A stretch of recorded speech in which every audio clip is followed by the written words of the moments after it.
Hello दोस्तों, स्वागत है आपका हमारे इस यूट्यूब चैनल एग्जाम वर्ल्ड में। और मैं हूं श्रीकांत। और आज हम लोग पढ़ेंगे प्रतियोगिता दर्पण। ये हिंदी मासिक पत्रिका है, मार्च 2022 का संस्करण है। ठीक है, वीडियो में सभी टॉपिक को फुल डिस्कस किया गया है, तो वीडियो को पूरा देखिएगा, बहुत ही इंपॉर्टेंट वीडियो है। तो चलिए शुरू करते हैं। शुरू करने से पहले आपसे रिक्वेस्ट है कि अगर वीडियो अच्छा लगे तो प्लीज़ वीडियो को लाइक ज़रूर कीजिएगा और शेयर ज़रूर कीजिएगा। तो चलिए शुरू करते हैं। तो चलिए शुरू करेंगे राष्ट्रीय घटनाक्रम से, जहां पहला टॉपिक है उत्तर प्रदेश, पंजाब, उत्तराखंड, गोवा और मणिपुर की विधानसभाओं में चुनाव प्रक्रिया प्रारंभ। तो देखिए, ये 8 जनवरी 2022 को चुनाव आयोग ने इन 5 राज्यों में, जहां उत्तर प्रदेश, पंजाब, उत्तराखंड, गोवा और मणिपुर, यहाँ विधानसभाओं के चुनाव के लिए चुनाव की घोषणा कर दी है। ठीक है, और इस बार चुनाव में चुनाव आयोग के द्वारा जो दी गई सुविधा है, मतलब कोविड-19 को देखते हुए, जो ओमिक्रॉन वेरिएंट है उसको देखते हुए जो सुविधा दी गई है, उसको देखा जाए तो प्रत्याशियों के द्वारा जो किए जाने वाले व्यय हैं वो नई अधिकतम सीमा तय की गई है। मतलब जो बड़े राज्य हैं उसके अधिक सीमा को बढ़ाया गया है। मतलब जैसे कि उत्तर प्रदेश, उत्तराखंड, पंजाब, यहाँ के प्रत्याशी अब अधिकतम 40-40 लाख रुपए चुनाव में खर्च कर सकेंगे। ठीक है, फिर उसके बाद आते हैं गोवा और मणिपुर में। यहाँ की जो सीमा है वो है 28-28 लाख रुपए निर्धारित की गई है। फिर देखा जाए तो कोविड महामारी के कारण जो मतदान के लिए समय को 1 घंटा बढ़ा दिया गया है। ठीक है, जिससे कि जो टाइमिंग था उसे 1 घंटा बढ़ा दिया गया है। और उसके बाद देखा जाए तो मतदाताओं की अधिकतम संख्या जो है वो 1500 से घटाकर 1250 किया गया है। ठीक है, और इसमें भी एक चीज़ और है कि 80 वर्ष से जो अधिक उम्र के बुजुर्ग हैं या फिर कोरोना संक्रमित हैं, वो घर बैठे भी मतदान की सुविधा उन्हें दी गई है। तो चलिए अब इसमें आगे देखते हैं कि किस दिन जो मतदान की तिथि है और किस दिन चुनाव के रिजल्ट आएंगे। तो इसमें देखा जाए तो जो विभिन्न राज्यों की मतदान के चरण हैं एवं तिथि है, उसके बारे में हम लोग यहाँ डिस्कस करेंगे। तो देखिए, आपको पहली बात है कि आपको यहाँ पर गोवा, यहाँ मतदान जो होंगे वो एक चरण में होंगे और यहाँ की जो कुल सीटें हैं विधानसभा में वो है 40 सीट। यहाँ का मतदान का तिथि है 14 फरवरी। फिर मणिपुर, मणिपुर में विधानसभा की सीटें हैं 60। ठीक है, यहाँ मतदान 2 चरण में होंगे, 27 फरवरी और 3 मार्च को। ठीक है, फिर है आपको पंजाब, पंजाब में 117 सीटों के लिए मतदान होगी। ठीक है, और ये भी एक चरण में होगा 20 फरवरी को। पहले इसका तिथि जो था वो 14 फरवरी था, लेकिन रविदास जयंती को देखते हुए तिथि को चेंज किया गया। ठीक है, फिर नेक्स्ट है उत्तराखंड, उत्तराखंड की जो विधानसभा की सीटें हैं वहाँ 70 सीटें हैं और मतदान एक चरण में होगा 14 फरवरी को। और उत्तर प्रदेश, जहाँ पर विधानसभा की कुल 403 सीटें हैं। ठीक है, और यहाँ 7 चरणों में ये इलेक्शन होने वाला है, 10, 14, 20, 23 और 27 फरवरी। ये हो गया आपको 5 दिन, 10, 14, 20, 23 और 27 फरवरी। और फिर है आपको 3 और 7 मार्च को। ठीक है, और सभी पांचों राज्य का जो मतगणना होगा वो होगा 10 मार्च को। ठीक है, चलिए नेक्स्ट देखते हैं। नेक्स्ट है कि बीता वर्ष 2021 अब तक का 5वां सबसे गर्म वर्ष रहा और ये भारतीय मौसम विभाग का आकलन है। भारतीय मौसम विभाग, जिसे हम लोग IMD मतलब इंडियन मेट्रोलॉजिकल डिपार्टमेंट कहते हैं। ठीक है, अब देखा जाए तो 14 जनवरी 2022 को जो भारत की जलवायु के संबंध में विभाग द्वारा जो एक विज्ञप्ति जारी की गई, जिसमें बताया गया कि 1901 के पश्चात जो बीता वर्ष 2021 है वो अब तक का 5वां सबसे गर्म वर्ष है। ठीक है, यहाँ देखा जाए 1901 के पश्चात क्यों कहा जाता है, क्योंकि 1901 मतलब जब से भारत देश में मौसम संबंधी रिकॉर्ड रखने की शुरुआत हुई थी। ठीक है, उस समय से अब तक में ये जो 2021 है वो 5वां सबसे गर्म वर्ष रहा है।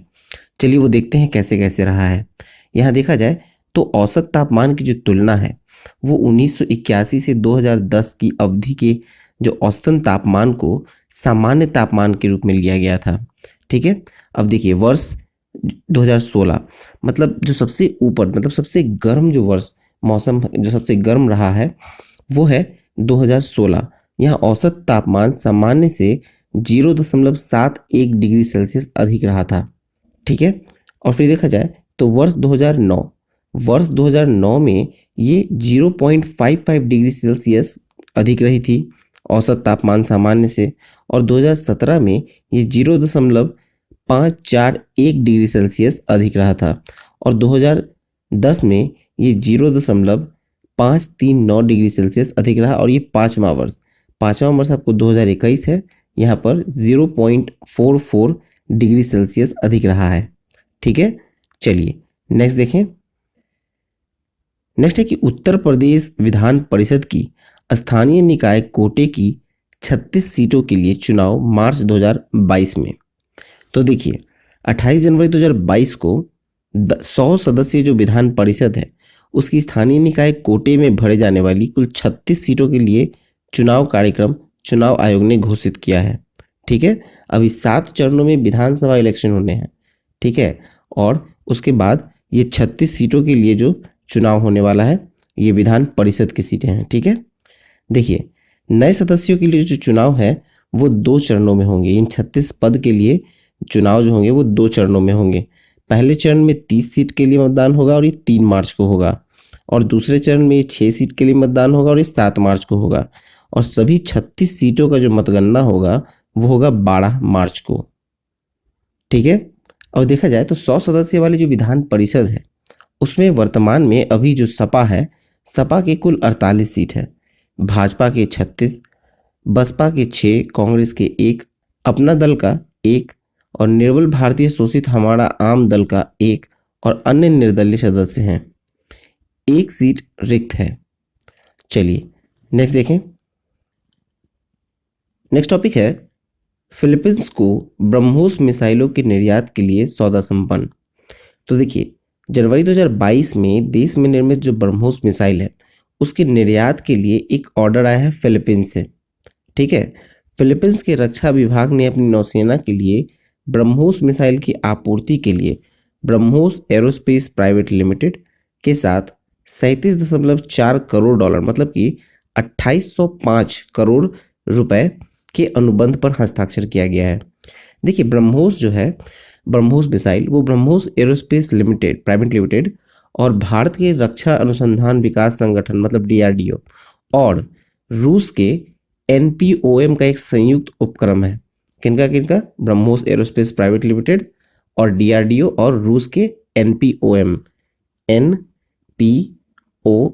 ये रूस का है। ठीक है, ये इनका एक संयुक्त उपक्रम है ब्रह्मोस। अब देखिए यह अनुबंध जो है समुद्र तट पर तैनात की जाने वाली एंटी शिप ब्रह्मोस मिसाइलों की आपूर्ति के लिए है। ठीक है, ये समुद्र तट पर जो तैनात की जाने वाली एंटी शिप ब्रह्मोस मिसाइल है उसके लिए ये डील हुआ है। और देखा जाए तो दक्षिण पूर्व एशिया के कुछ अन्य देश के साथ इसके निर्यात के लिए भारत से बातचीत अभी विभिन्न चरणों में चल रही है। चलिए नेक्स्ट देखें। नेक्स्ट टॉपिक है समाचार विद्या की TRP रेटिंग पुनः प्रारंभ। ठीक है, देखिए ये जो TRP रेटिंग है मतलब जिसे कहते हैं टेलीविज़न रेटिंग पॉइंट, ठीक है, उसे पुनः प्रारंभ किया गया। कुछ समय पहले काफ़ी विवाद हुआ था जिस कारण से TRP रेटिंग को रोक दिया गया था। अब देखा जाए तो 12 जनवरी 2022 को टेलीविज़न रेटिंग पॉइंट मतलब TRP पुनः प्रारंभ करने की सूचना एवं प्रसारण मंत्रालय ने ब्रॉडकास्टर ऑडियंस रिसर्च काउंसिल मतलब BARC को निर्देश जारी किए हैं।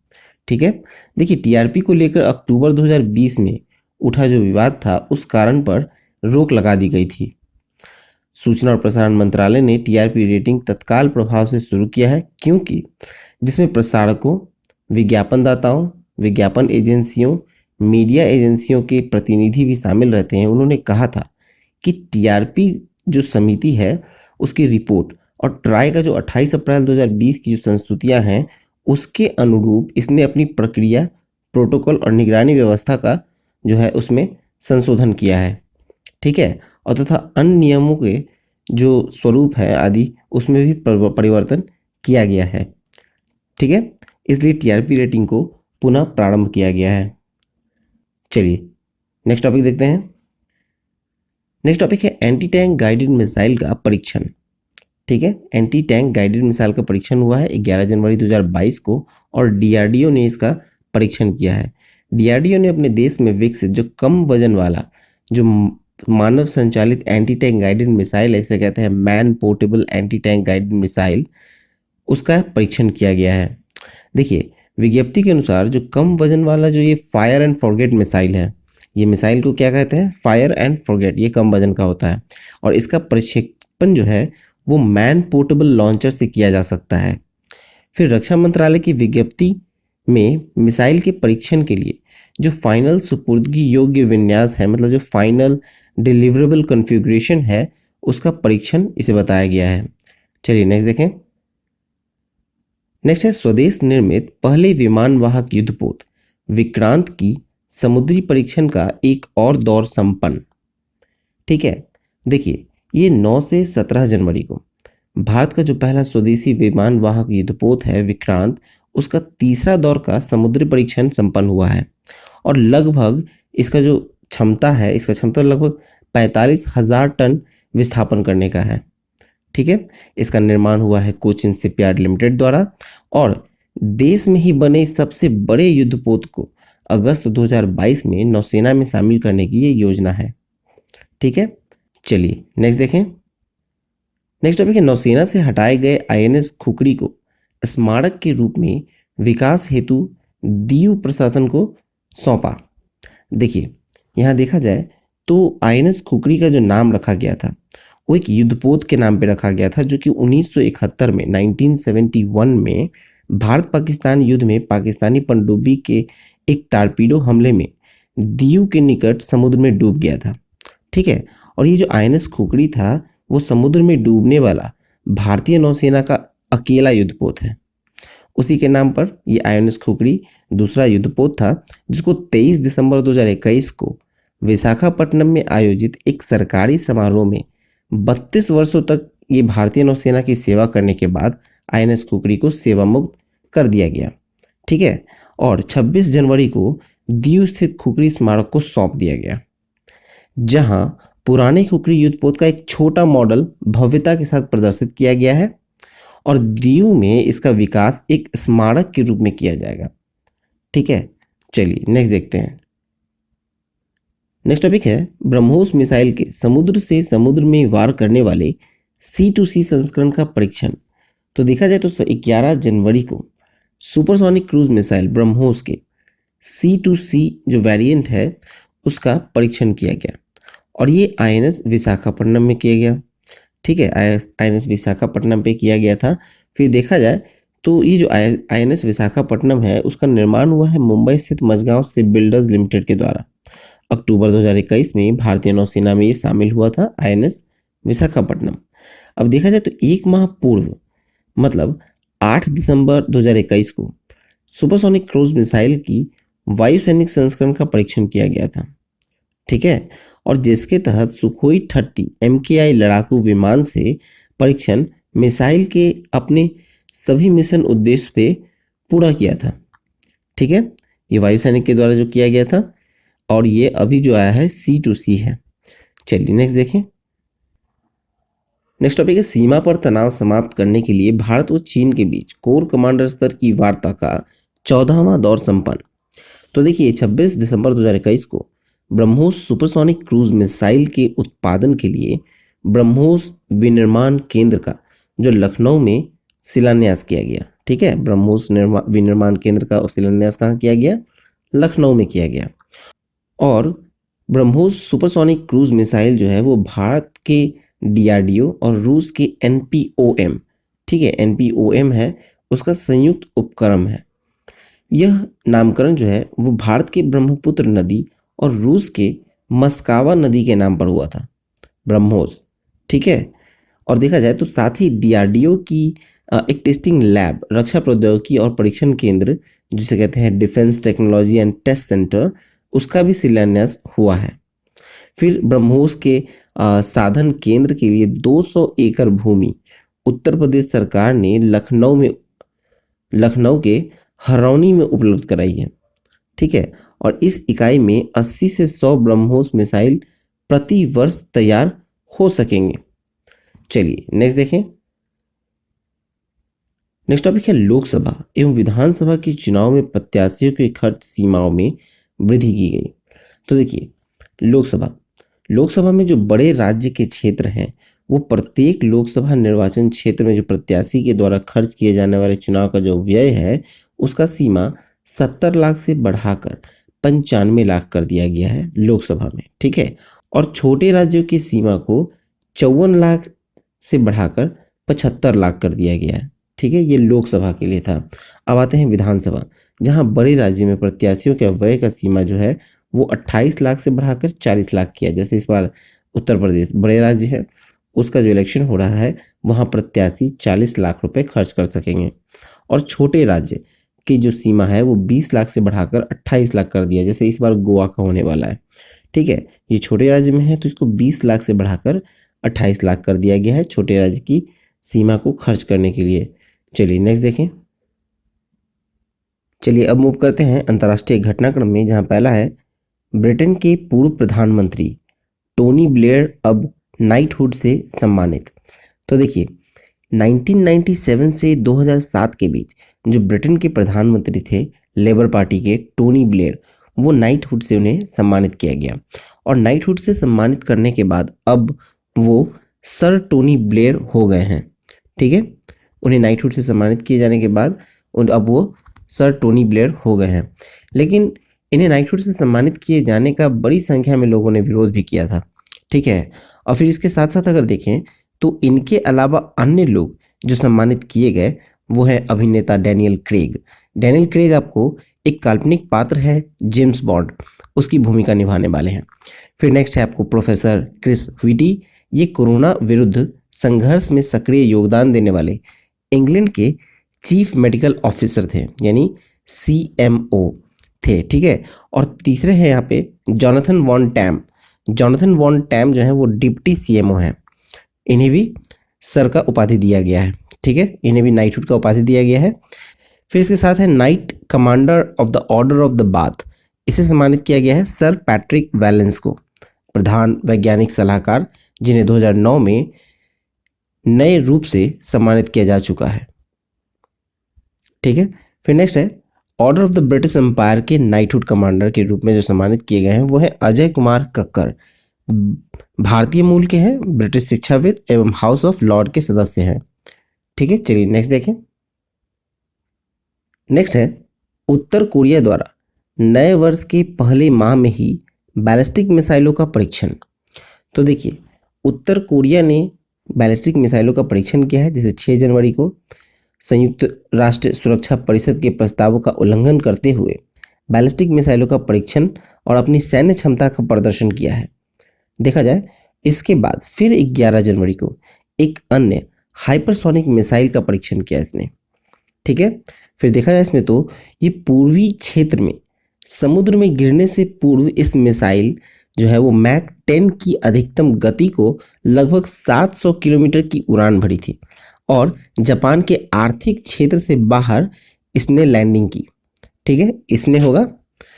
फिर है कि बाद में कुछ और परीक्षण भी उत्तर कोरिया ने इस जनवरी माह में किए। अमेरिका ने उत्तर कोरिया की मिसाइल परीक्षणों को अंतर्राष्ट्रीय समुदाय के लिए खतरा बताया तथा साथ ही जापान व दक्षिण कोरिया की रक्षा के लिए ये प्रतिबद्धता व्यक्त की गई है। चलिए नेक्स्ट देखें।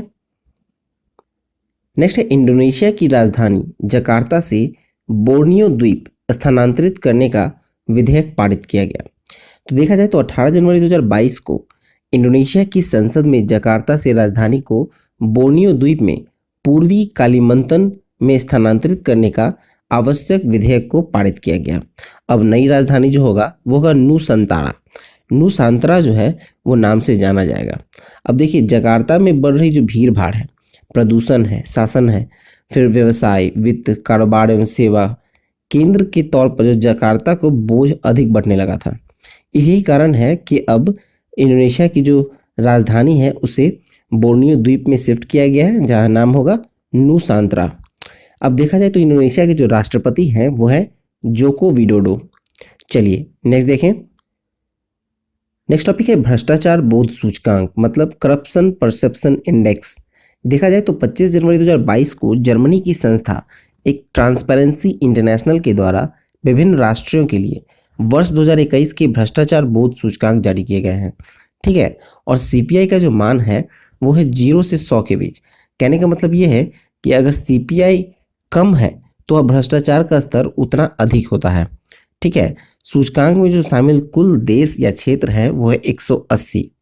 अब देखिए भारत का जो स्थान है 2021 में वो है 85वां, इसका मान है 40। 40 मान के साथ भारत 85वें स्थान पर है।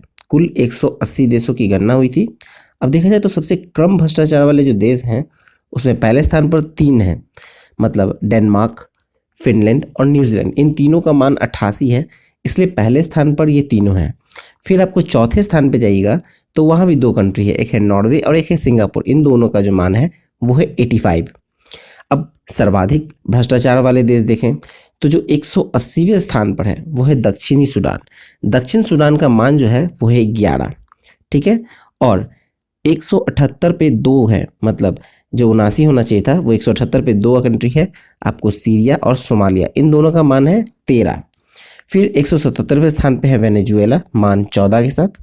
ठीक है, अब देखें हम लोग तो भारत के पड़ोसी देशों की रैंकिंग देखें तो 25वें स्थान पे आता है भूटान, 66वें स्थान पर चीन, 102 स्थान पे श्रीलंका, 117वें स्थान पर नेपाल, 140वें स्थान पर पाकिस्तान और इसी के साथ साथ म्यांमार भी 140वें स्थान पे है।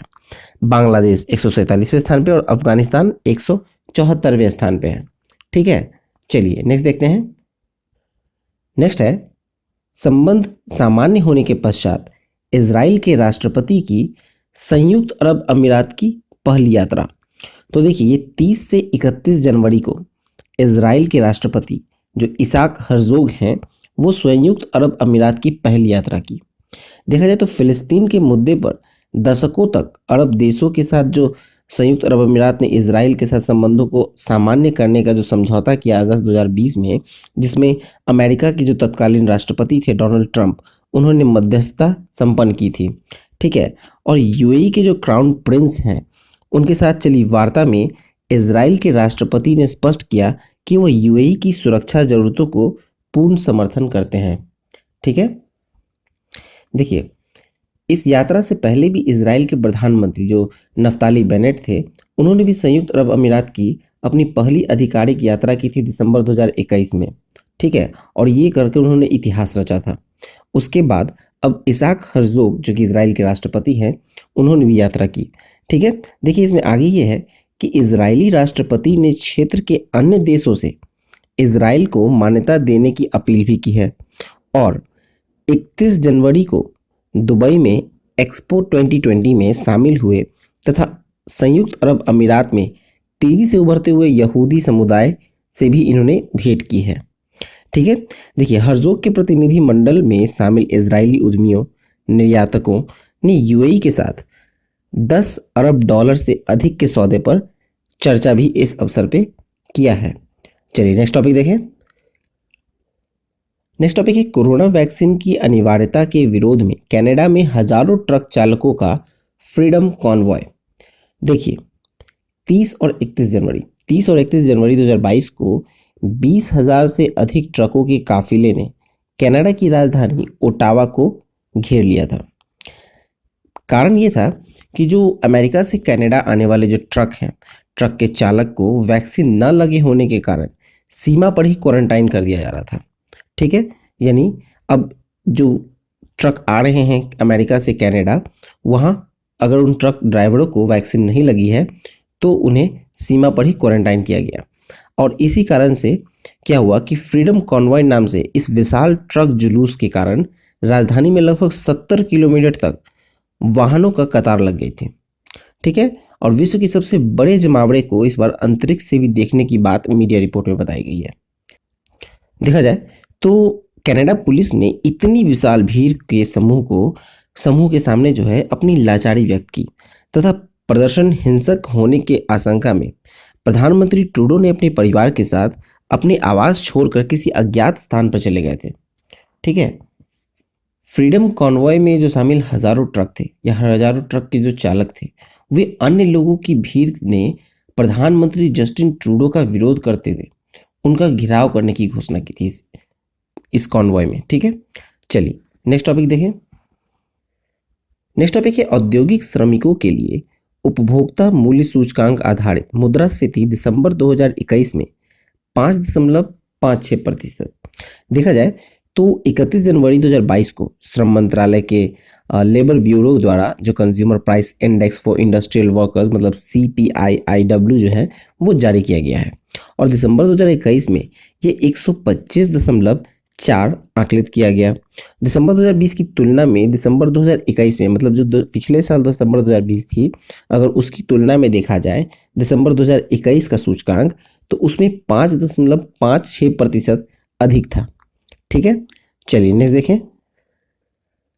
चलिए अब मूव करते हैं हम लोग आर्थिक वाणिज्यिक परिदृश्य की ओर, जिसमें पहला है 2021-22 में देश की राष्ट्रीय आय के संबंध में NSO के पहले अग्रिम अनुमान। तो देखिए ये 7 जनवरी को NSO मतलब कि राष्ट्रीय सांख्यिकी कार्यालय द्वारा वित्तीय वर्ष 21-22 का राष्ट्रीय आय संबंधी पहला अग्रिम अनुमान जारी किया गया। ठीक है, इसमें देखिए तो इससे कुछ प्रमुख आंकड़े हैं, इसको देखा जाए तो जैसे कि आपको है मूल कीमतों पर मूल्यवर्धन मतलब GVA, जिसे इंग्लिश में फुल फॉर्म कहा जाए तो ग्रॉस वैल्यू एडिशन। अगर इसे देखा जाए 21-22 का जो 7 जनवरी के अग्रिम अनुमान है तो उसमें है ये 135.22 लाख करोड़, यानी कि 8.6% इसमें आपको अनुमान लगाया गया है वृद्धि का। ठीक है, 8.6% की वृद्धि का अनुमान लगाया गया है GVA में। और ये किसके द्वारा लगाया गया? तो ये NSO के द्वारा लगाया गया राष्ट्रीय आय के संबंध में। देखिए नेक्स्ट है आपको GDP, मतलब GDP का जो स्थिर मूल्य पर हम देखें तो ये है 147.54, जिसमें 9.2% का वृद्धि अनुमानित है। ठीक है, GDP में 9.2% का वृद्धि अनुमानित है। फिर चालू मूल्यों पर देखा जाए तो ये 17.6%। और अब हम लोग देखते हैं राष्ट्रीय आय का। तो राष्ट्रीय आय का देखा जाए तो ये जो 2021-22 में है अनुमान, वो है आपको स्थिर मूल्य पर 128.61 लाख करोड़, स्थिर मूल्य पर 128.61 लाख करोड़, और जो कि प्रतिशत में अगर वृद्धि देखें तो वो है 9.5%। स्थिर मूल्यों पर राष्ट्रीय आय का वृद्धि 9.5%। अब चालू मूल्य पर देखते हैं, मतलब करंट वैल्यू पे अगर हम देखें तो ये है 205.73 लाख करोड़, यानी कि परसेंटेज में 17.8% का वृद्धि। ठीक है, ये राष्ट्रीय आय का चालू मूल्य पर है। अब हम लोग देखते हैं प्रति व्यक्ति आय। प्रति व्यक्ति आय का अगर हम लोग देखें तो ये है 93,973 लाख करोड़, यानी कि 8.4% की वृद्धि अनुमानित है। फिर आपको चालू मूल्य पर ये 1,50,326 लाख करोड़ है। ठीक है, यानी कि 16.7% की इसमें वृद्धि दिखाई गई है। ठीक है, चलिए अब नेक्स्ट देखते हैं हम लोग। नेक्स्ट टॉपिक है अप्रैल दिसंबर 2021 में भारत के वस्तुगत निर्यातों में व आयातों में वृद्धि, और ये वाणिज्यिक मंत्रालय की रिपोर्ट है। वाणिज्य मंत्रालय का रिपोर्ट के अनुसार अगर हम लोग देखें तो 14 जनवरी 2022 को, जो कि वित्तीय वर्ष 2021-22 के पहले 9 महीना मतलब कि अप्रैल दिसंबर 2021 में देखें तो भारत के विदेशी व्यापार का जो अंतिम आंकड़े हैं जो वाणिज्य मंत्रालय के द्वारा जारी किए गए हैं, उसमें हम लोग देखें तो वस्तुगत व्यापार जो 2021-22 का देखा जाए तो ये 301.38 अरब डॉलर है, जो कि 2021 में 201.38 अरब डॉलर था। ठीक है, और इस तरह से यहाँ 49.66% का इसमें वृद्धि देखा गया है। ठीक है, फिर हम लोग देखिए आयात को तो ये है 443.82 अरब डॉलर का। इसमें आपको पिछले साल की तुलना में 68.91% की वृद्धि देखी गई है। फिर इसमें आगे है आपको व्यापार शेष मतलब ट्रेड बैलेंस अगर देखें तो यहाँ 142.44 अरब डॉलर रहा। ठीक है, अप्रैल दिसंबर में 2021 के दौरान जो ट्रेड डेफिसिट है मतलब व्यापार घाटा जो है वो है 142.44 अरब डॉलर का। ठीक है, फिर हम लोग देखते हैं सेवाओं का व्यापार, मतलब सेवाओं का निर्यात में 177.68 अरब डॉलर है, जो कि इसमें आपको पिछले साल की तुलना में, जो कि पिछले साल 150.09 अरब डॉलर था और इस बार 177.68 अरब डॉलर है। यहाँ पर आपको 18.39%, ठीक है, 18.39% का इसमें वृद्धि देखा गया है। फिर आपको देखा जाए आप कुल विदेशी व्यापार हम लोग देखते हैं सीधा, कुल विदेशी व्यापार अगर हम लोग देखें वस्तु एवं सेवाओं का व्यापार में, तो कुल निर्यात जो रहा वो 479.07 अरब डॉलर का रहा, यानी कि पिछले साल की तुलना में इसमें 36.31% का वृद्धि देखा गया है। ठीक है। और कुल आयात रहा है कुल विदेशी व्यापार में, वो है 547.12 अरब डॉलर का, यानी कि 57.33% का वृद्धि, क्योंकि 2020-21 में ये 347.76 अरब डॉलर था। ठीक है। यहाँ पे आपको 57.33% का वृद्धि देखा गया है कुल आयात में। फिर नेक्स्ट है आपको कुल व्यापार का शेष, तो यहाँ आपको 68.06 अरब डॉलर रहा। ठीक है। चलिए नेक्स्ट देखें। नेक्स्ट टॉपिक है सितंबर 2021 के अंत में भारत पर विदेशी ऋण भार। ये वित्त मंत्रालय के ताज़ा आंकड़े हैं। तो देखिए, जो विदेशी ऋण है, जिसे हम लोग कह सकते हैं इंग्लिश में एक्सटर्नल डेट जो है, उसके बारे में हम लोग देखें तो विदेशी ऋण संबंधी आंकड़े एक दृष्टि में जो कि सितंबर 2021 के अंत की स्थिति दिखाती है। कुल विदेशी ऋण, ठीक है, ये है 593.1 अरब डॉलर। कुल विदेशी ऋण मतलब टोटल एक्सटर्नल डेट जो है वो है 593.1 डॉलर का, जिसमें दीर्घकालिक ऋण आपको है 492.5 अरब डॉलर का। और कुल विदेशी ऋण में जो दीर्घकालिक ऋण का भाग है, यानी कि ये है 83%। 593.1 अरब डॉलर में ये 83% मतलब कि 492.5 अरब डॉलर सिर्फ दीर्घकालिक ऋण है। चलिए अब अल्पकालिक ऋण देखें तो ये 100 अरब डॉलर है, जो कि कुल विदेशी ऋण में अल्पकालिक का भाग होता है 17%। आपको 83% दीर्घकालिक है और अल्पकालिक 17% है। ठीक है, ये ऋण है विदेशी ऋण। चलिए नेक्स्ट है कि जीडीपी के प्रतिशत के रूप में जो कुल विदेशी ऋण है, अगर जीडीपी के प्रतिशत में देखें हम लोग कुल विदेशी ऋण को, तो वो है 21.1%। ठीक है। अब देखिए, मुद्राओं की दृष्टि से विदेशी ऋण की जो संरचना दी गई है, तो डॉलर मूल्य में ये 51% है, और मूल्य जो रुपए का मूल्य है उसमें ये 32.2% का है, और एसडीआर के रूप में 7.1%, येन के रूप में 5.6% और यूरो के रूप में 3.3%। ठीक है। चलिए नेक्स्ट देखें। नेक्स्ट है दिसंबर 2021 में उपभोक्ता मूल्य सूचकांक आधारित मुद्रास्फीति अनंतिम दर 5.59%। ठीक है। देखिए, जो आरबीआई के द्वारा जो उच्चतम स्तर है 6%, इससे थोड़ा ही कम है, मतलब 5.59% है। अभी देखा जाए तो 12 जनवरी को, जो कि 12 जनवरी 2022 को केंद्र सरकार के सांख्यिकी एवं कार्यक्रम कार्यान्वयन मंत्रालय के द्वारा जारी किया गया है, और ये मासिक आधार पर प्रति माह जारी किए जाते हैं, जो कि जिसका आधार वर्ष है आपको 2012 जो है वो आधार वर्ष है। ठीक है। उपभोक्ता मूल्य सूचकांक का आधारित जो मुद्रास्फीति दिखाई जाती है उसका आधार वर्ष 2012 है। चलिए, सीपीआई आधारित मुद्रास्फीति मतलब कंज्यूमर प्राइस इंडेक्स का जो आधारित जो मुद्रास्फीति है, तो दिसंबर 2021 में हम लोग देखते हैं अंतिम आंकड़े, तो ग्रामीण क्षेत्र में ये है 5.36, जो कि नवंबर 2021 का फाइनल था 4.29। ठीक है। शहरी क्षेत्र में है ये 5.83, और अखिल भारतीय मतलब ओवरऑल ऑल इंडिया का देखा जाए तो ये 5.59। ठीक है, 5.59% है। ठीक है। उपभोक्ता मूल्य जो सूचकांक अगर हम लोग देखें वो मुद्रास्फीति आधारित था, और यहाँ सूचकांक जो सीपीआई में देखेंगे तो हम लोग तो ग्रामीण क्षेत्र में ये 167.0 है, और शहरी क्षेत्र में 165.1, मतलब कि ओवरऑल इंडिया का देखा जाए तो 166.1 है। ठीक है। चलिए नेक्स्ट देखते हैं।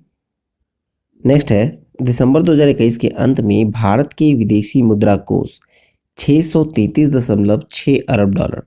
तो देखिए, ये 7 जनवरी 2022 में जो भारतीय रिजर्व बैंक के द्वारा 31 दिसंबर 2021 की स्थिति दिखाई गई है, तो उसमें आपको अरब डॉलर में जो भारत का आरक्षित विदेशी मुद्रा कोष है वो दिखाया गया है। ये 31 दिसंबर 2021 की स्थिति है। ठीक है। तो देखिए, जो कि फॉरेन करेंसी एसेट्स है मतलब विदेशी मुद्रा परिसंपत्तियां हैं, वो है 569.889 अरब डॉलर का भारत के पास। ठीक है। फिर आपको गोल्ड में है आपको 39.405 अरब डॉलर। विशेष आहरण अधिकार मतलब एसडीआर इसमें है 19.114 अरब डॉलर। फिर साथ ही आपको अंतर्राष्ट्रीय मुद्रा कोष के पास जो सुरक्षित है यानी कि ट्रांस विथ IMF देखा जाए तो ये 5.207 अरब डॉलर, यानी कि कुल विदेशी मुद्रा कोष में 633.614 अरब डॉलर है। ठीक है, चलिए नेक्स्ट देखें। नेक्स्ट टॉपिक है विश्व का सबसे बड़ा स्वतंत्र व्यापार समझौता RCEP 1 जनवरी से प्रभावी हुआ। देखिए 1 जनवरी 2022 से आसियान के 10 सदस्य और 5 अन्य देशों के जो है वो सहित कुल मिलाकर इनकी कुल 15 देशों के बीच नवंबर 2020 में संपन्न जो क्षेत्रीय व्यापक आर्थिक भागीदारी समझौता है वो लागू हो गया है। RCEP को हम लोग कहते हैं हिंदी में क्षेत्रीय व्यापक आर्थिक भागीदारी समझौता। ठीक है, तो देखिए आसियान के जो 10 देश हैं वो है आपको Indonesia, Malaysia, Singapore, Thailand, Philippines, Vietnam, Brunei, Cambodia, Myanmar और लाओस। और इसके अलावा जो 5 अन्य देश हैं RCEP में शामिल हैं वो है ऑस्ट्रेलिया, चीन, जापान, दक्षिण कोरिया और न्यूजीलैंड। ठीक है, ये 5 और कंट्रीज हैं। देखिए RCEP के बारे में अगर हम लोग देखें तो ये अंतर्राष्ट्रीय व्यापार को बढ़ावा देने के लिए इस समझौते के लिए इन देशों के बीच वार्ता शुरू हुई थी नवंबर 2011 में। आसियान के बाली शिखर सम्मेलन में शुरू हुई थी वार्ता, लेकिन इस वार्ता में भारत भी शुरू में शामिल था, लेकिन समझौते को भारत के हित में न मानते हुए भारत जो है 2019 में इस वार्ता से बाहर हो गया था। ठीक है, देखिए वार्ता से बाहर इसलिए होना भी सही था क्योंकि अगर भारत इसमें होता तो भारत में चाइनीज आइटम मतलब चाइनीज प्रोडक्ट जो है वो धड़ल्ले से बिकती। ठीक है, देखिए अंकटाड के एक आकलन के अनुसार देखा जाए तो RCEP समझौते के अस्तित्व में आने से इस क्षेत्र में अंतर क्षेत्रीय व्यापार में प्रशुल्कों में 90% तक कटौती अगले 20 वर्षों में विभिन्न चरणों में होगा। ठीक है, इस समझौते की दृष्टि से अगर अत्यधिक महत्वपूर्ण है कि एशिया का जो 3 बड़ा अर्थव्यवस्था है जैसे कि आपको चीन, जापान और दक्षिण कोरिया, इनके बीच ये पहला स्वतंत्र व्यापार समझौता है। ठीक है, अब हम लोग इसमें देखें तो GDP के दृष्टि से जो विश्व के प्रमुख स्वतंत्र व्यापार क्षेत्र हैं तो RCEP का है आपको 30.5%, मतलब ये 10 देश और ये 5 देश मिलकर कुल दुनिया का 30.5% RCEP का जो है प्रमुख स्वतंत्र व्यापार क्षेत्र है। ठीक है, फिर आपको United states, Mexico, Canada agreement का 28.0% है। ठीक है, 28.0%, जिसे हम लोग USMCA भी कहते हैं, यानी कि यूनाइटेड स्टेट्स, मैक्सिको और कनाडा एग्रीमेंट। और इसके बारे में कहें तो इस समझौते ने नाफ्टा का स्थान 1 जुलाई 2020 से लिया था। फिर नेक्स्ट है आपको यूरोपीय संघ का है 17.9%। ठीक है, इसी तरह से आपको 2.9% आपको African continental free trade area का है। ठीक है, और 2.4% आपको है मर्कोसुर का। मर्कोसुर में आपको आते हैं अर्जेंटीना, ब्राजील, पैराग्वे एवं उरुग्वे का स्वतंत्र व्यापार क्षेत्र। ठीक है, चलिए नेक्स्ट देखें। नेक्स्ट है कि भारतीय अर्थव्यवस्था में 2021-22 में सर्वोच्च वृद्धि होगी और ये संयुक्त राष्ट्र का रिपोर्ट है। ठीक है, तो देखा जाए तो 25 जनवरी 2022 को संयुक्त राष्ट्र संघ के सामाजिक एवं आर्थिक मामलों के विभाग के वर्ष 2022 का ये world economic situation and prospectus report विश्व भर में जारी किया गया। ठीक है, इसमें संयुक्त राष्ट्र संघ के 5 क्षेत्रीय आयोग के सहयोग से ये तैयार की गई है ये रिपोर्ट, जिसमें आपको 5 में देखा जाए तो पहला है इकोनॉमिक कमीशन फॉर अफ्रीका, फिर दूसरा है आपको इकोनॉमिक कमीशन फॉर यूरोप, फिर तीसरा है economic commission for Latin America and social commission for Asia and the Pacific, फिर चौथा है आपको economic and social commission for Asia and the Pacific, फिर पांचवा है economic and social commission for western Asia. ठीक है, इसमें आगे हम लोग देखें तो संयुक्त राष्ट्र संघ का जो आर्थिक एवं सामाजिक मामलों के विभाग है जो कि जनवरी 2022 की रिपोर्ट के अनुसार अगर हम लोग देखें तो बीते वर्ष जो 2021 है उसमें विकसित राष्ट्रों की वृद्धि हुई है 4.8%। ठीक है, 4.8% है। और आपको इसमें विकासशील राष्ट्र का है 6.4%। ठीक है, विकासशील राष्ट्र का अर्थव्यवस्था जो है वो है 6.4%। ठीक है, और दक्षिण एशिया में ये 7.4% है। दक्षिण एशिया का 7.4%, भारत का 9% है, और पूर्वी एशिया का 6.7% है, और जो कि लीस्ट डेवलप्ड कंट्रीज हैं उसका है 1.4%। मेनली हम लोग देखें भारत का, तो भारत का जो है वो है 9%।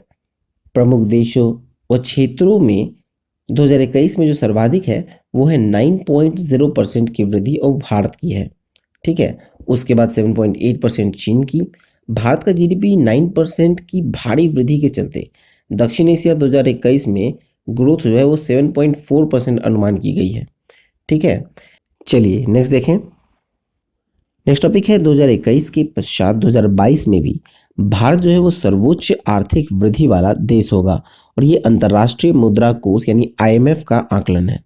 तो देखिए, तो 25 जनवरी 2022 को वर्ल्ड इकोनॉमिक आउटलुक शीर्षक से विश्व भर में अंतर्राष्ट्रीय मुद्रा कोष ने प्रमुख अर्थव्यवस्थाओं में 2022 में जीडीपी वृद्धि की रिपोर्ट जारी की। तो संपूर्ण विश्व का हम लोग देखते हैं, जिसमें अमेरिका का जो अक्टूबर 2021 का पहले का पूर्वानुमान है वो है 5.2, और जनवरी 2022 का जो ताज़ा पूर्वानुमान है वो है 4.0। फिर चीन का जो अनुमान रहा है अक्टूबर 2021 के पहले का वो है 5.6। ठीक है, और जनवरी 2022 का ताज़ा पूर्वानुमान रहा है 4.8%।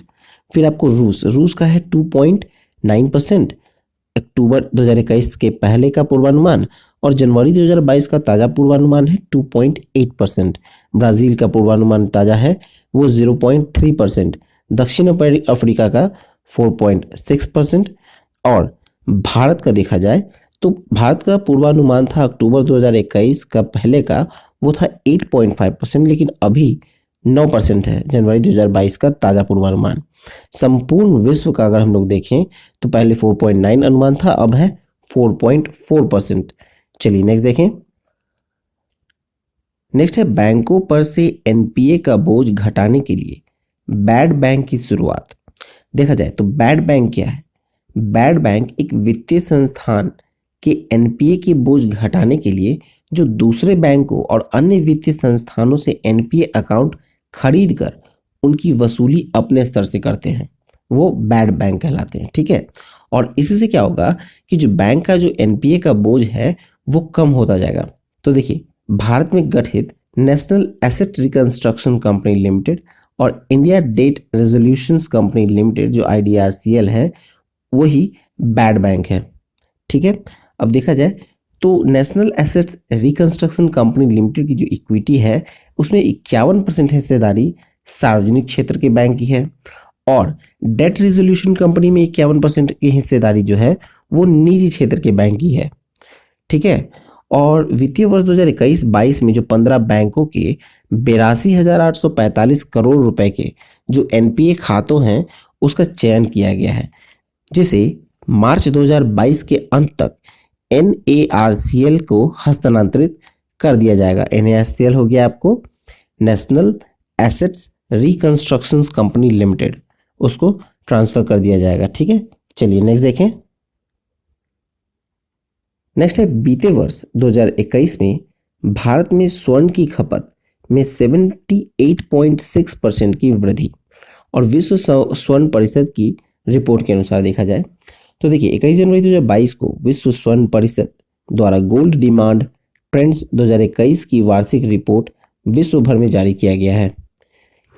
रिपोर्ट के अनुसार देखें तो विश्व भर में 2021 में स्वर्ण की खपत बढ़कर 4021.3 मीट्रिक टन हो गया है, जो कि 2020 में 3658.8 मीट्रिक टन था। भारत में 2021 में स्वर्ण की खपत जो है वो 797.3 टन रहा। इस बार 73% की इसमें वृद्धि है। ठीक है, भारत में वर्ष 2022 में जो खपत है वो 850 टन तक पहुंचने का संभावना व्यक्त किया गया है। ठीक है, भारत में 2021 में आभूषणों का जो स्वर्ण का कीमत था, जो खपत था स्वर्ण का आभूषण के रूप में, वो है 610.9 टन, यानी कि इसमें आपको 93% का वृद्धि दर्ज किया गया। ठीक है, और 2021 में जो निवेश हेतु यूज किया गया है 186.5 टन का, वो है 43% वृद्धि के साथ। चलिए नेक्स्ट देखें। अब हम लोग मूव करते हैं नियुक्तियां मतलब अपॉइंटमेंट्स की ओर। तो देखा जाए तो यूको बैंक के नए एमडी सह सीईओ बने हैं सोमा शंकर। फिर नेक्स्ट है सार्वजनिक क्षेत्र की महारत्न कंपनी जो ओएनजीसी है के सीएमडी के रूप में कार्यभार अतिरिक्त प्रभार के लिए, मतलब 6 माह के लिए जो अतिरिक्त प्रभार मिला है वो दिया गया है अलका मित्तल को, और ये ओएनजीसी में निदेशक एचआर के रूप में कार्यरत रही हैं। ठीक है, फिर नेक्स्ट है आपको वित्त पोषण संस्थान मतलब एशियन इंफ्रास्ट्रक्चर इन्वेस्टमेंट बैंक जिसे एआईआईबी कहते हैं के उपाध्यक्ष कौन बने हैं, तो ये बने हैं उर्जित पटेल जो कि आरबीआई के पूर्व गवर्नर थे। फिर नेक्स्ट है इंडियन स्पेस रिसर्च ऑर्गेनाइजेशन मतलब इसरो, इसरो के नए चेयरमैन नियुक्त हुए हैं एस सोमनाथ।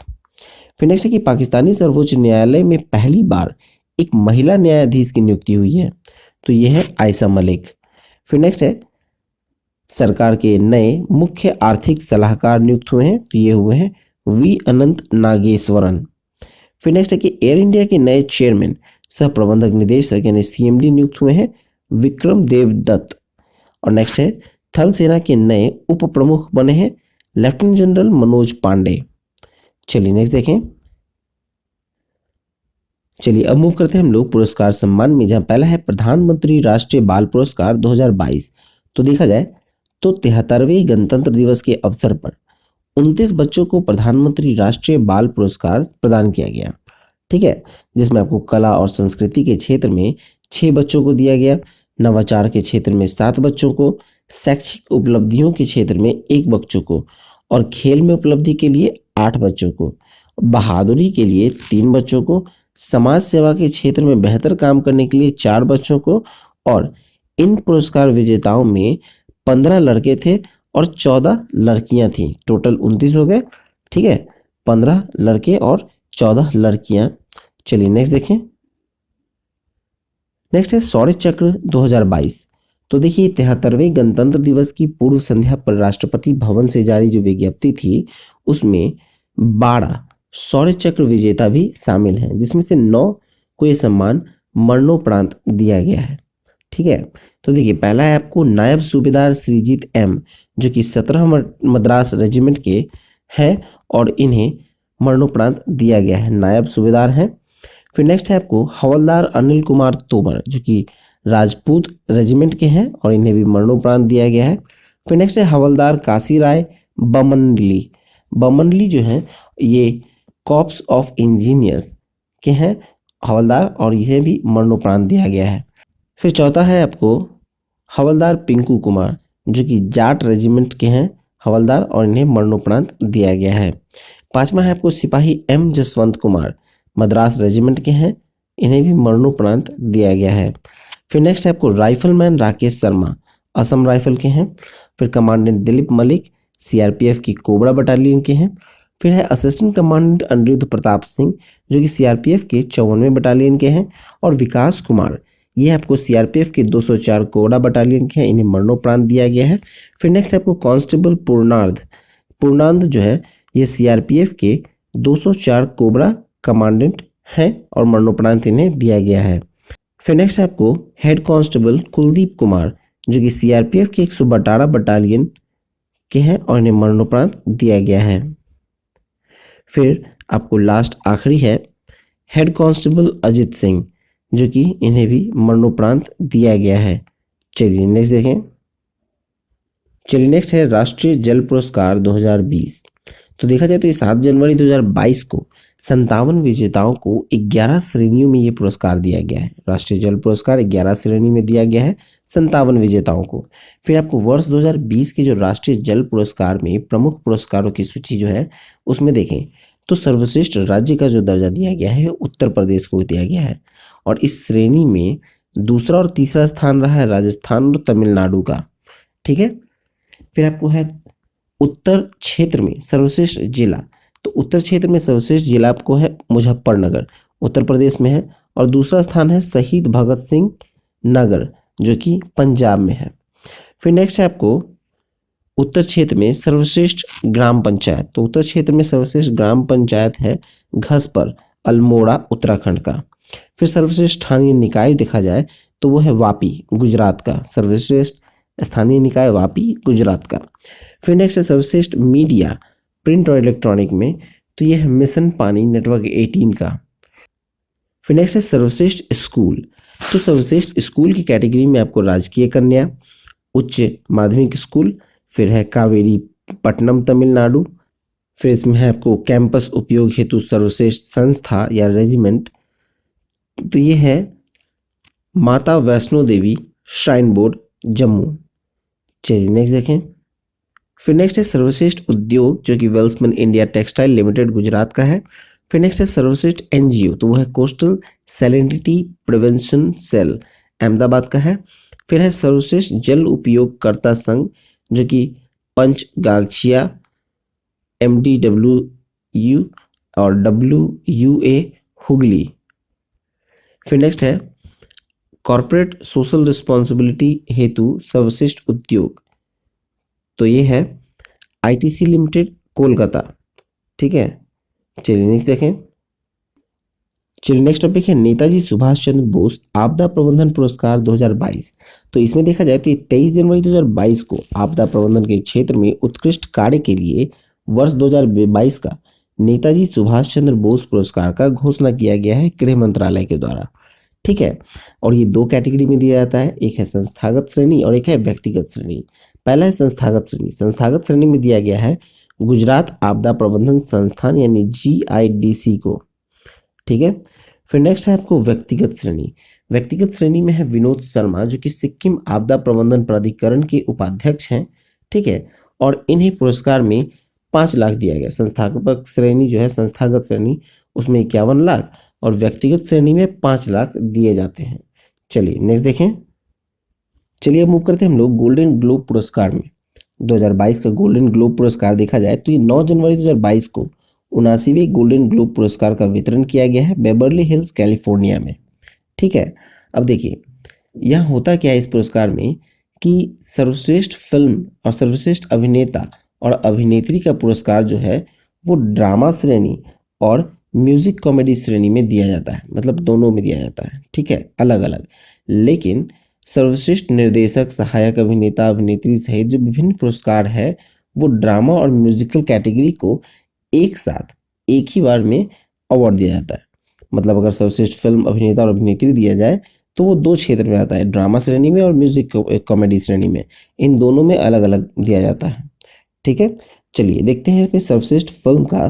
तो सर्वश्रेष्ठ फिल्म है the power of the dog और म्यूजिक कॉमेडी श्रेणी में है वेस्ट साइड स्टोरी। फिर नेक्स्ट है अभिनेता। तो सर्वश्रेष्ठ अभिनेता रहे हैं विल स्मिथ, फिल्म का नाम था इनका किंग रिचर्ड, और दूसरा है एंड्रयू गारफील्ड जिसका फिल्म का नाम है टिक टिक बूम। फिर नेक्स्ट है सर्वश्रेष्ठ अभिनेत्री, तो ये है निकोल किडमैन, फिल्म का नाम है बीइंग द रिचर्ड्स, ठीक है। और सर्वश्रेष्ठ अभिनेत्री आपको म्यूजिक कॉमेडी में जब देखा जाए तो ये है रेचल जेगलर जो कि वेस्ट साइड स्टोरी के, ठीक है। तो ये हो गया कि तीनों श्रेणी, तो तीनों कैटेगरी में अलग अलग श्रेणियां, मतलब ड्रामा अलग और म्यूजिक कॉमेडी अलग। अब हम लोग उस तरफ मूव करते हैं जहां पर दोनों श्रेणियों को संयुक्त रूप से पुरस्कार दिया जाता है। तो उसमें पहला आपको सर्वश्रेष्ठ निर्देशक, तो ये है जेन कैपियोन जिनका फिल्म का नाम है the power of the dog, ठीक है। उस फिल्म के लिए इन्हें सर्वश्रेष्ठ निर्देशक का पुरस्कार दिया गया है, ठीक है।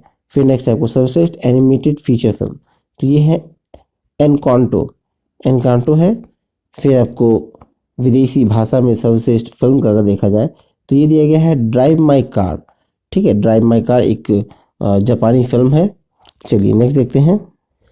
अब देखते हैं हम लोग इफ्को साहित्य पुरस्कार 2021। इफ्को का फुल फॉर्म क्या हुआ? Indian Farmers Fertiliser Cooperative Limited, ठीक है। अब देखिए प्रसिद्ध कवि, हिंदी उपन्यासकार एवं लेखक श्रीलाल शुक्ल की स्मृति में इफ्को द्वारा स्थापित साहित्य पुरस्कार दिया जाता है, ठीक है। और विजेता है इसके श्री शिवमूर्ति। फिर आपको पुरस्कार जो है राशि वो है 11 लाख और एक प्रतीक चिन्ह, ठीक है।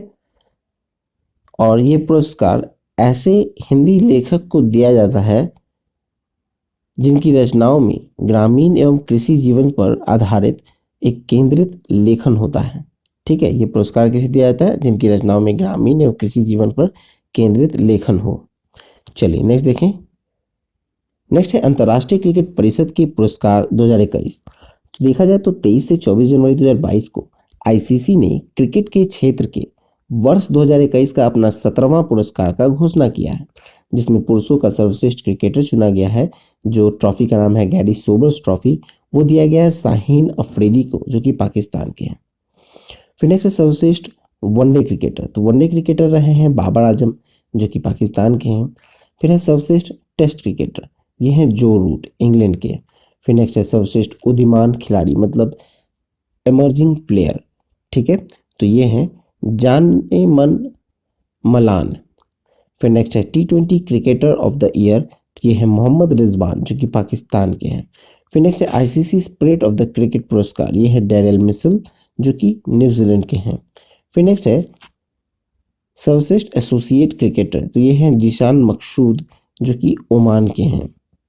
फिर नेक्स्ट है सर्वश्रेष्ठ अंपायर का डेविड शेफर्ड अवार्ड, तो ये दिया गया है मराइस इरास्मुस को, जो कि दक्षिण अफ्रीका से हैं। ठीक है, चलिए नेक्स्ट देखें। इसमें आगे है, ये पुरुष कैटेगरी था, अब हम लोग महिला कैटेगरी को मूव करेंगे। तो महिला कैटेगरी में पहला है महिला क्रिकेटर ऑफ द ईयर, जिस ट्रॉफी का नाम है वो है रशेल हेहोई फ्लिंट ट्रॉफी। इसे दिया गया है स्मृति मंधाना को, जो कि भारत की हैं। फिर नेक्स्ट है वर्ष की सर्वश्रेष्ठ ओडीआई खिलाड़ी, तो ये है लिजेल ली, दक्षिण अफ्रीका की हैं। और वर्ष के सर्वश्रेष्ठ T20 खिलाड़ी बने हैं टैमी ब्यूमॉन्ट, ये इंग्लैंड के हैं। फिर नेक्स्ट है वर्ष का सर्वश्रेष्ठ महिला उदीयमान खिलाड़ी, मतलब महिला इमर्जिंग जो है खिलाड़ी, वो है फातिमा सना, पाकिस्तान की हैं। नेक्स्ट टॉपिक है फीफा के वर्ष 2021 के पुरस्कार। तो ये 17 जनवरी 2022 को फीफा के वर्ष 2021 का पुरस्कार का वितरण किया गया, जो कि वर्ष का सर्वश्रेष्ठ पुरस्कार फुटबॉलर, जो पुरुष फुटबॉलर थे, जिसे बेस्ट फीफा मेंस प्लेयर दिया गया, वो है रॉबर्ट लोवांडोव्स्की, जो कि पोलैंड के हैं। फिर वर्ष के सर्वश्रेष्ठ महिला footballer in the Best FIFA Women's Player जो है वो है एलेक्सा पुटेलस, ये स्पेन की हैं। फिर नेक्स्ट है सर्वश्रेष्ठ कोच, जो पुरुष में कोच हैं वो है थॉमस टूसेल, ये आपको जर्मनी के हैं। और सर्वश्रेष्ठ कोच महिला टीम की अगर कोई है तो वो है एमा हाय से, जो कि ब्रिटेन की हैं, एमा हाय। फिर नेक्स्ट है सर्वश्रेष्ठ गोलकीपर, यानी महिला में सर्वश्रेष्ठ गोलकीपर कौन बनी? तो ये है क्रिस्टियाने एलेंडर, चिली की। और सर्वश्रेष्ठ गोलकीपर पुरुष में एडवर्ड मेंडी, स्नेगल के। चलिए नेक्स्ट देखें। नेक्स्ट टॉपिक है ESPN इंडिया मल्टी स्पोर्ट्स पुरस्कार 2021। तो देखिए, ये 30 दिसंबर 2021 को वर्ष 2021 के दौरान विभिन्न खेलों में उत्कृष्ट प्रदर्शन के लिए खिलाड़ियों के लिए ESPN इंडिया के खेल पुरस्कार की घोषणा की गई। वर्ष का जो सर्वश्रेष्ठ खिलाड़ी रहा पुरुष में एथलीट ऑफ द ईयर, वो है नीरज चोपड़ा। वर्ष के सर्वश्रेष्ठ खिलाड़ी महिला में आपको मिला मीराबाई चानू को। और फिर वर्ष के सर्वश्रेष्ठ कोच यानी कोच ऑफ द ईयर बने हैं शोड मरीजने, जो कि भारत की महिला हॉकी टीम के पूर्व कोच रहे हैं।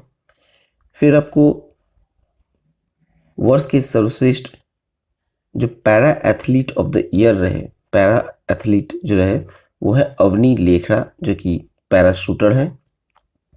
वर्ष की सर्वश्रेष्ठ टीम जो रही वो रही महिला हॉकी टीम। और वर्ष के सर्वश्रेष्ठ उदीयमान खिलाड़ी मतलब emerging athlete of the year जो रहे वो थे अवनी लेखड़ा, सैली सिंह और सालिमा टेटे। अवनी लेखड़ा पैराशूटर है, सैली सिंह लंबी कूद की अंडर 20 एथलीट है और सालिमा टेट एक महिला हॉकी खिलाड़ी है। फिर अगला है match of the year. Match of the year रहे टोक्यो ओलंपिक में महिला हॉकी में भारत व ऑस्ट्रेलिया की टीमों के बीच खेला गया क्वार्टर फाइनल मैच। ठीक है, चलिए नेक्स्ट देखें। नेक्स्ट है निधन। निधन में पहला आपको बिरजू महाराज। बिरजू महाराज जो है वो संगीत नाटक अकेडमी पुरस्कार और कालिदास सम्मान और पद्म विभूषण से सम्मानित प्रसिद्ध कथक सम्राट पंडित बिरजू महाराज का 83 वर्ष की आयु में निधन हो गया। ठीक है। फिर नेक्स्ट आपको नारायण देवनाथ। नारायण देवनाथ जो थे वो पद्मश्री से सम्मानित प्रसिद्ध कार्टूनिस्ट श्री नारायण देवनाथ का 97 वर्ष की आयु में निधन हो गया। फिर नेक्स्ट आपको शांति देवी। शांति देवी जो है वो उड़ीसा की प्रसिद्ध सामाजिक कार्यकर्ता और पद्मश्री पुरस्कार से सम्मानित शांति देवी का भी 88 वर्ष की आयु में निधन हो गया। फिर नेक्स्ट आपको डेविड सासोली। ये फ्रांस में स्ट्रासबर्ग स्थित यूरोपीय संसद के अध्यक्ष का इटली के एक अस्पताल में 65 वर्ष की आयु में निधन हो गया। ठीक है, चलिए नेक्स्ट देखें। नेक्स्ट है पुस्तकें। पुस्तकें में पहला है price of the Modi years. इसके लेखक हैं आकार पटेल। फिर नेक्स्ट है इंडोमिटेबल। इंडोमिटेबल के लेखक हैं अरुंधति भट्टाचार्य। चलिए नेक्स्ट देखें। अब मूव करेंगे विविध की ओर, जिसमें पहला है 25वां राष्ट्रीय युवा महोत्सव 2022। ठीक है, ये 12 से 13 जनवरी को पुदुचेरी की मेजबानी में संपन्न हुआ।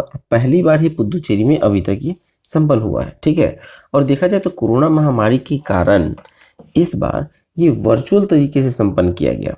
इसका थीम था सक्षम युवा सशक्त युवा।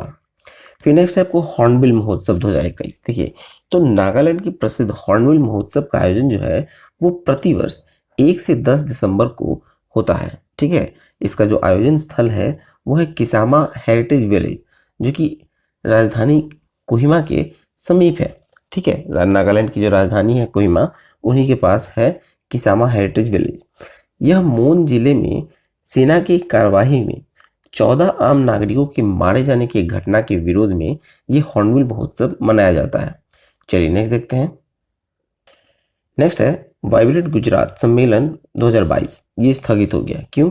तो 10 से 12 जनवरी को इसका 10वां संस्करण होना था, लेकिन कोरोना की नई लहर के कारण इसे स्थगित किया गया।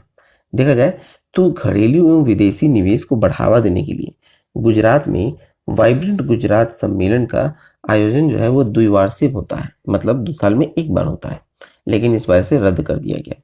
चलिए नेक्स्ट देखें। नेक्स्ट है दिल्ली विश्व पुस्तक मेला स्थगित। तो देखिए, ये 8 से 16 जनवरी को होना था दिल्ली पुस्तक मेला। ठीक है, लेकिन ओमिक्रॉन वेरिएंट के बढ़ते हुए मामलों को देखते हुए इसका आयोजन स्थगित किया गया। मेले का जो थीम रखा गया था वो था आज़ादी का अमृत महोत्सव। ठीक है, और अतिथि देश का दर्जा दिया गया था इस बार फ्रांस को। चलिए नेक्स्ट देखें। चलिए अब मूव करते हैं खेलकूद की ओर, जहां पहला है बांग्लादेश न्यूजीलैंड टेस्ट सीरीज 2022। तो देखिए, जनवरी 2022 में 2 टेस्ट मैच खेले गए। 2 टेस्ट मैच खेलने के लिए न्यूजीलैंड की टीम बांग्लादेश आई थी, जो कि श्रृंखला जो है वो 1-1 से बराबर रही। ठीक है, फिर नेक्स्ट सीरीज था आपको इंग्लैंड ऑस्ट्रेलिया एसेस श्रृंखला, ये 2021-22। तो देखिए, एसेस सीरीज जो है ऑस्ट्रेलिया इंग्लैंड के बीच में होता है और दिसंबर 2021 में और जनवरी 2022 तक ये चला है। ठीक है, 5 टेस्ट मैचों की ये एसेस सीरीज थी, जिसके लिए इंग्लैंड की क्रिकेट टीम ऑस्ट्रेलिया का दौरा की। ऑस्ट्रेलिया ने 4-0 से ये श्रृंखला जीत ली। ठीक है, फिर नेक्स्ट है कि भारत दक्षिण अफ्रीका श्रृंखला 2021-22। तो देखिए, दक्षिण अफ्रीका ने 3 टेस्ट मैचों की ये श्रृंखला 2-1 से जीत लिया। ओडीआई के 3 मैचों की श्रृंखला भी दक्षिण अफ्रीका ने 3-0 से जीत लिया। यानी कि ये दोनों मैच, भारत और दक्षिण अफ्रीका के बीच जो टेस्ट मैच हुआ और ओडीआई हुआ, वो दोनों ही दक्षिण अफ्रीका ने जीत लिया। विराट कोहली ने टेस्ट टीम की कप्तानी छोड़ने का भी घोषणा कर दिया। ठीक है, चलिए नेक्स्ट देखते हैं। नेक्स्ट है टाटा समूह अब आईपीएल का टाइटल प्रायोजक। तो देखिए, 2022-23 के लिए जो सत्र है आईपीएल का, उसके लिए टाइटल प्रायोजक अब चुने गए हैं टाटा समूह को। टाटा समूह के द्वारा बीसीसीआई को 2 वर्ष के प्रायोजन का अधिकार हासिल करने के लिए 670 करोड़ रुपए चुकाएंगे। देखा जाए तो वीवो पहले था और वीवो ने इस करार को रद्द किया, तो उसके लिए 454 करोड़ रुपए बीसीसीआई को चुकाए जाएंगे। इस आधार पर देखा जाए तो बीसीसीआई 2022-23 के सत्र के लिए कुल 1124 करोड़ रुपए परिवर्तन से ही प्राप्त करेंगे। ठीक है, फिर चलिए नेक्स्ट देखते हैं। नेक्स्ट है एटीपी कप 2022। तो एटीपी कप 2022 में देखा जाए तो पहला है कि 1 जनवरी से लेकर 9 जनवरी 2022 को एसोसिएशन ऑफ टेनिस प्रोफेशनल का पुरुष का यह तीसरा टीम टूर्नामेंट सिडनी में संपन्न हुआ। विजेता रहे कनाडा 2-0 से और उपविजेता रहे स्पेन। चलिए नेक्स्ट देखें। नेक्स्ट है एडिलेड इंटरनेशनल टेनिस। 9 जनवरी 2022 को एडिलेड ऑस्ट्रेलिया पुरुष ने भारतीय युगल विजेता रही। ठीक है, एडिलेड ऑस्ट्रेलिया में जो संपन्न हुआ एडिलेड इंटरनेशनल टेनिस, उसमें पुरुष युगल में देखा जाए तो भारतीय जो है युगल वो विजेता रहे। भारतीय युगल जो विजेता रहे उसमें है रोहन बोपन्ना और राम कुमार रामनाथन, ये भारत के हैं जो दोनों युगल विजेता रहे। फिर उप विजेता जो रहे वो थे इवान डोडिग सर्बिया के और मार्सेलो मेलो ब्राजील के। फिर पुरुष का एकल विजेता रहे गायल मॉनफिल्स, ये फ्रांस के हैं। और महिलाओं के एकल विजेता रहे एस्ले बार्टी ऑस्ट्रेलिया के और महिलाओं का युगल विजेता रहे एस्ली बार्टी और स्टार्म सैंडर्स, ये दोनों ऑस्ट्रेलिया के हैं। चलिए नेक्स्ट है समरसेट टेनिस टूर्नामेंट 2022। इसमें जो पुरुष एकल के विजेता रहे वो थे राफेल नडाल, स्पेन के हैं और उप विजेता रहे मैक्सिमे क्रेसी, अमेरिका के। और महिला एकल में जो विजेता है वो है सिमोन हालेप, रोमानिया के और वेरोनिका कुदरमेतोव, रूस के। चलिए नेक्स्ट देखें। अब नेक्स्ट है आपको ऑस्ट्रेलियन ओपन टेनिस 2022। ये 17 से 30 जनवरी 2022 को मेलबर्न में संपन्न हुआ। ठीक है, और पुरुष एकल में अगर विजेता देखें तो रहे राफेल नडाल और उप विजेता डैनियल मेदवेदेव, रूस के हैं। फिर महिला एकल में जो विजेता है वो है ऑस्ट्रेलिया की एस्ले बार्टी और उप विजेता है अमेरिका की डैनियल कॉलिंग्स। फिर नेक्स्ट है आपको पुरुष में युगल में देखा जाए तो विजेता रहे निक किर्गियोस और थनासी कुकिनाकिस, ये दोनों ऑस्ट्रेलिया के हैं।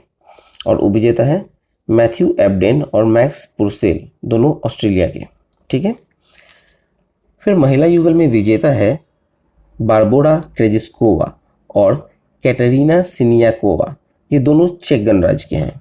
और इसके उप विजेता है अन्ना डेनिलिना कजाकिस्तान की और ब्रिटिशा हद्दाद, ये ब्राज़ील के हैं। ब्रिटिशा हद्दाद माइया ब्राज़ील के हैं जो उप विजेता है। फिर मिश्रित युगल में आते हैं। मिश्रित युगल के जो विजेता हैं वो है क्रिस्टियाना मियाडिनोविक, फ्रांस के और इवान डोडिक, क्रोएशिया के। ठीक है, और इसमें उप विजेता है जेमी फॉर्डलेस और जैसन कुबलर, दोनों ऑस्ट्रेलिया के हैं। चलिए नेक्स्ट देखें।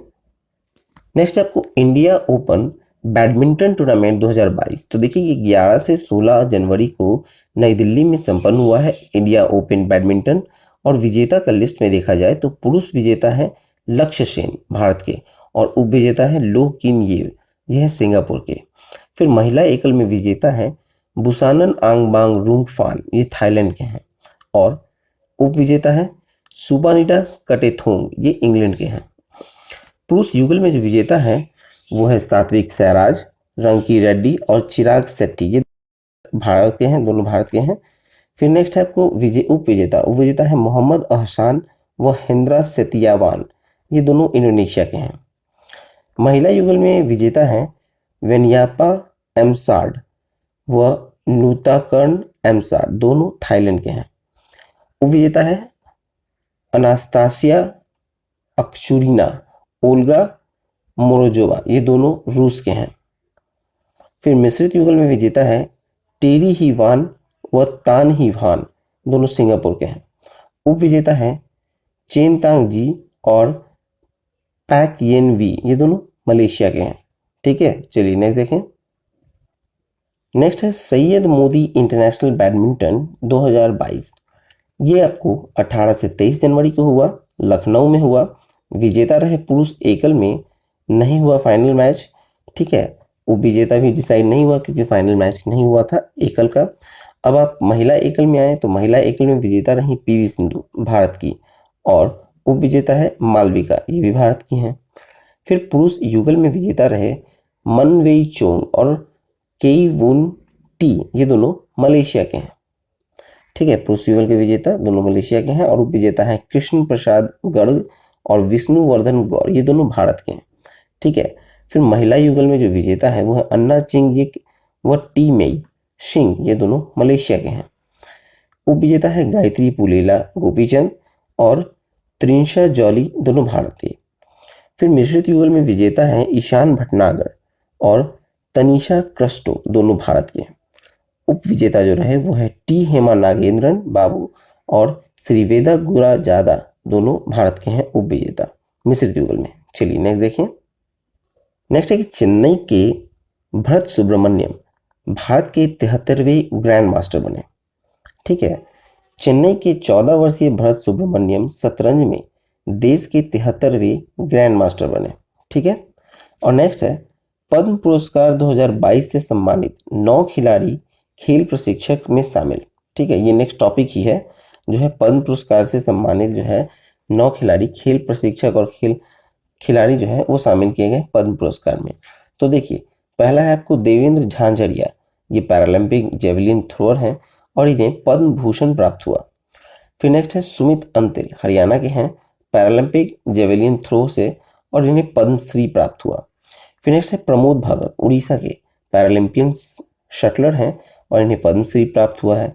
फिर नेक्स्ट है नीरज चोपड़ा, हरियाणा से, ये एथलीट जेवलिन थ्रोअर हैं और इन्हें पद्मश्री प्राप्त हुआ। फिर नेक्स्ट है शंकर नारायण मेनन, केरल के, ये केरल के कलारी कला के कोच हैं और इन्हें भी पद्मश्री प्राप्त हुआ। फिर है फैजल अली डार, जम्मू कश्मीर के, ये मार्शल आर्ट के कोच हैं और इन्हें भी पद्मश्री प्राप्त हुआ। फिर नेक्स्ट है वंदना कटारिया, उत्तराखंड की, ये महिला हॉकी की हैं और इन्हें पद्मश्री प्राप्त हुआ। फिर नेक्स्ट है आपको अवनी लेखड़ा, राजस्थान की हैं, पैरालंपियन निशानेबाज हैं, इन्हें भी पद्मश्री प्राप्त हुआ। और आखिरी है 9वां नंबर ब्रह्मानंद संखवालकर, गोवा के, ये फुटबॉलर हैं और इन्हें भी पद्मश्री प्राप्त हुआ। इन 9 खिलाड़ी और खेल प्रशिक्षकों को पद्म भूषण से सम्मानित किया गया। चलिए नेक्स्ट देखें। तो चलिए ये वीडियो यहाँ पर समाप्त होता है। आई होप आपको अच्छा लगा हो, तो प्लीज़ वीडियो को लाइक करें, शेयर करें और अभी तक आपने सब्सक्राइब नहीं किया है तो सब्सक्राइब कर नोटिफिकेशन बेल दबाना ना भूलें। ठीक है। और इस वीडियो का PDF आपको मेरे वेबसाइट पे मिल जाएगा, लेकिन आप टेलीग्राम चैनल ज्वाइन कर लें, लिंक यहाँ पर दे दिया जाएगा। ठीक है। तो चलिए मिलते हैं नेक्स्ट वीडियो में। Thank you for watching exam world.